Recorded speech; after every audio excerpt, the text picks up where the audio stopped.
The crueller's probably a creep. Betcha he looks up girls' skirts as he slides by. Was that boy's name the crueler? He returned my purse when I dropped it. Such a sweetheart. If only he didn't look like a little... What? That cockroach? Nah, guys like that only help people out so no one suspects what they're getting up to. That's so cute! I want to scream! Oh, so her name is Pop, huh? Gotta kill her butt. It's about time. She should graduate from the level of amateur singing and head for the big leagues. After all, what people really want from idols nowadays is a coming-of-age story. So I don't think that she should be flaunting her body like that. Rather, if she'd only listen to me. So I'm gonna come out and say that I don't really like My Hero Academia all that much. Sure, those first few seasons are actually really good, but somewhere down the line in the later seasons, it really fell off hard for me. Lots of fan service, convoluted story, and I felt like it really needed a time skip. I mean, you're gonna tell me all the events in My Hero Academia happened within a year? Come on.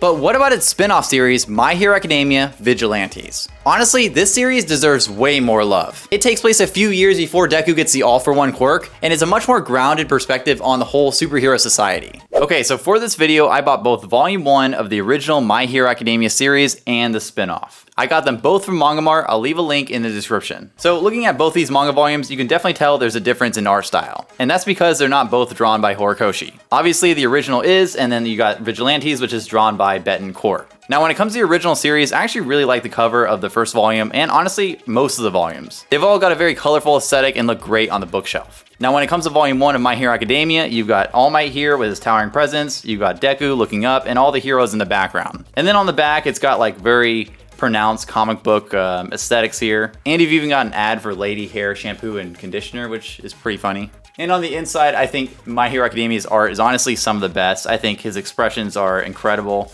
and everything just looks so detailed and so good. Look at that.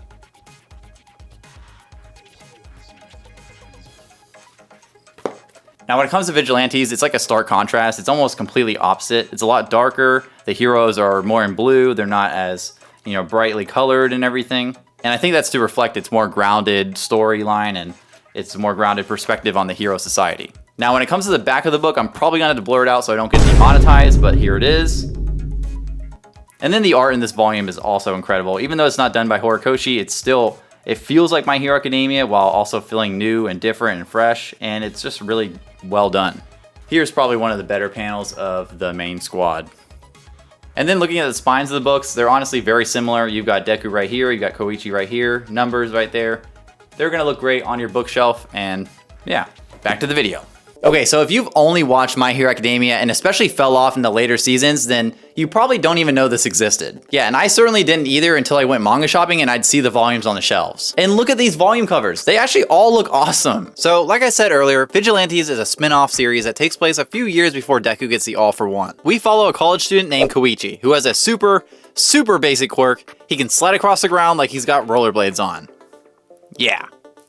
Woo! Nothing flashy, definitely not pro-hero material. But that's kind of the point. You see, Koichi isn't chasing fame or trying to be the next symbol of peace. He's just a chill guy trying to do some good in his neighborhood. Hey, that rhymed. Like picking up trash, helping lost kids, finding stolen items. Just small stuff that makes a difference. He's not licensed, not trained, and definitely not ready for the spotlight. But when he meets two other vigilantes, Popstep, who's like a rooftop performer chick, and literal Batman.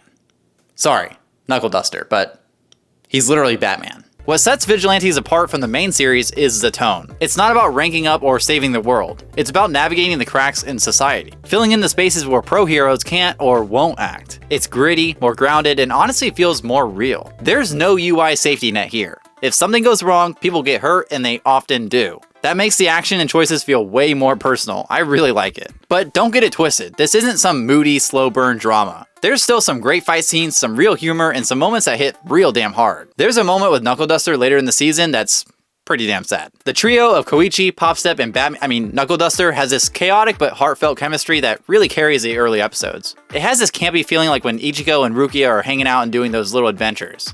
I really like this, and I know I'm going to look back on these episodes with fondness. So yeah, Vigilantes isn't trying to compete with the main series. And to be honest with you, I don't think it can. It doesn't have a massive cast of characters with intricate backstories and long character development. It also doesn't have any fights like All Might versus All for One. It's really just about those small wins in the hero world. Saving one person, stopping one crime, and being a little less of a jackass every single day. Those kind of heroes don't get recognized. Instead, ones like these do. Was close. You okay? I think so. Wow!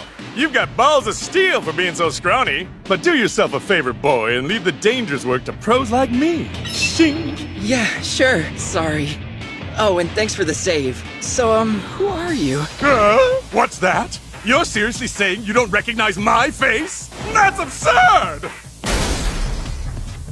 Take this in. I'm America's top-ranked hero!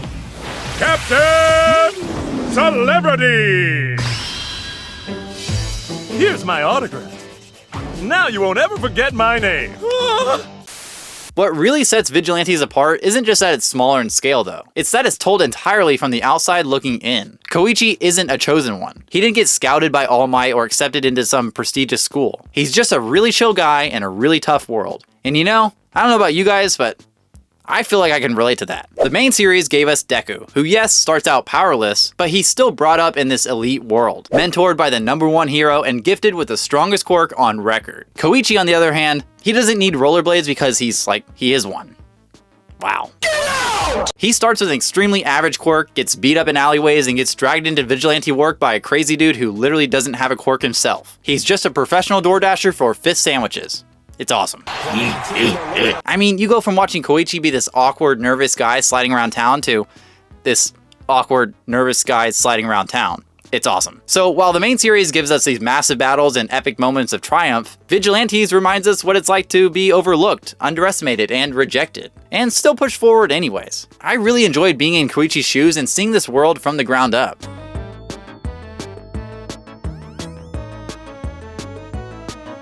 One of the most slept on aspects of Vigilantes is how good the world building actually is. Like, it's not just giving you cool backstory, it's actively fleshing out stuff that the main My Hero Academia series only briefly touches on. In My Hero Academia, you get glimpses of how the hero system works, but Vigilantes takes that and pulls the curtain back. It shows you how messy, bureaucratic, and downright flawed the whole damn thing is. And not in a forced, oh, the system is broken kind of way. It's subtle, layered, and believable. Take the hero licensing laws, for example. In the main series, it's understood that if you just don't have a license, you can't use your quirk to help people, kind of like a firearm. But Vigilantes shows you what happens when the system leaves people behind. Like Koichi, who genuinely wants to help people but technically isn't allowed. Like, imagine if you had a firearm that was like attached to your body and someone was getting hurt and you wanted to help them but you couldn't because you're not licensed to use that firearm that's attached to your body. It's kind of crazy. The series raises a real question. If you have the power to do good, but the law says you can't, are you still in the wrong? The gray area is something MHA rarely explores in depth, but Vigilantes leans heavily into it. Then there's Trigger, the quirk-enhancing drug that plays a major role in the spin-off. At least in the beginning. I haven't finished the series yet, so I don't know. It's not just some one-off power-up for villains, it's actually tied into the whole criminal underworld. Shady distribution networks, cover-ups, and even hints that part of the hero system might be aware and ignoring it. Yeah, kind of like real life. It's gritty, grounded, and feels way more street level than anything the UA kids ever dealt with. Vigilantes also expands on existing characters and locations in ways that makes the whole My Hero universe feel way more lived in. We get a better look at how the Hero Public Safety Commission operates, how local heroes actually patrol neighborhoods, and how normal people interact with them. I really enjoyed getting to see new heroes that we've never seen before, like Captain Celebrity, who is just awful in all the best ways. One of the best parts about Vigilantes is how well it uses side characters from the main MHA story. These aren't just quick cameos or, hey look, it's Sekai moment. Nah, Vigilantes actually develops these people, and sometimes gives them more depth here than they ever got in the original series. Like right off the bat, Eraserhead is a perfect example. In MHA, he's a cool, tired homeroom teacher, kind of Kakashi-like, but in Vigilantes, we get to see him before all of that, where he's raw, emotional, and still figuring out who he is as a hero. And it adds to everything we already know about him. Another standout is Present Mike. In the main show, he's mostly comic relief, but in Vigilantes, you get to see a more serious, grounded version of him. His friendship with Eraserhead is explored in way more detail here, and the emotional weight behind that friendship hits so much harder once you've seen where they came from. There's one arc that dives into their shared trauma, and trust me, it's heavy. It turns those characters you thought were background noise into people you actually care about. Even heroes like Ingenium get their shine. Yeah, remember Ingenium? No? That's this kid's brother.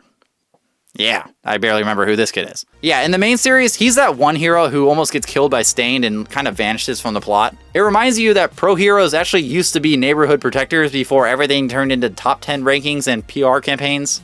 And speaking of Stain, we get to learn a lot more about him, and I will not spoil anything about it. Stain was easily one of my favorite characters from the original show, and I'm glad to see him show up again. What I really like about all these appearances though is that they don't feel forced at all. They actually add to the story, and Vigilantes doesn't really rely on them to stay interesting. They use all those familiar faces to enhance the world, not carry it. So it's kind of wild how good Vigilantes actually is, and yet barely anyone talks about it. It's not because it's bad, it's more about timing and visibility. For one, the series was manga only for years. While My Hero Academia was blowing up with flashy anime seasons, Vigilantes was tucked away on Shonen Jump Plus, quietly releasing chapter by chapter.